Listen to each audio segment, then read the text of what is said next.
乜都令我諗起一件以前有一位學生啦喺美國做 exchange 做交流生嘅時候嘅往事，都幾搞笑。咁呢個同學出發嘅時候呢，其實已經係啱啱踏入咗中六㗎啦，即係美國嘅12班啦。咁去到嘅時候呢，就大家都知㗎啦，香港嘅同學12班，即係講緊中六，其實已經讀咗第三年，開始讀第3年嘅 DSE 課程啦。咁去到美國唔係讀 DSE，但係都慣咗嗰種咧好密集式啊補習嘅一個狀態嘅，所以真係慣咗隨時咧都係戰鬥咁樣嘅 feel 啦。咁亦都備課咧係一個常態嚟㗎。咁我哋呢一個女同學咧，嗰陣時一去到就非常之乖啦，就每一日咧一去到頭嗰3個月啊，都會拎住自己啲課本咧，就喺 host family 嗰個 living room， 即係喺佢哋食飯台啦。咁咧就備課喎。咁呢一個情景咧，可能喺香港咧，即係見慣不怪啦，係咪？甚至乎有陣時家長或者補習老師或者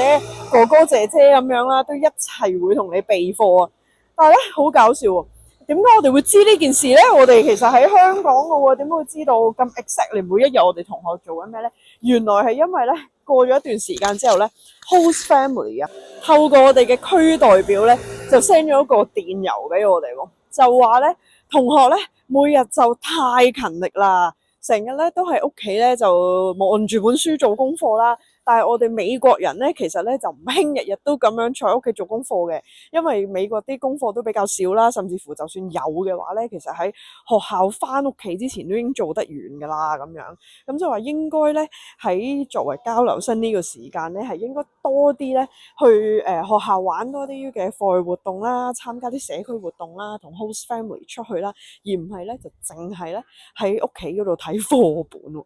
咁我哋梗係立即同翻屋企人講啦，我哋同學嘅家人講啦，咁亦都同翻同學本身去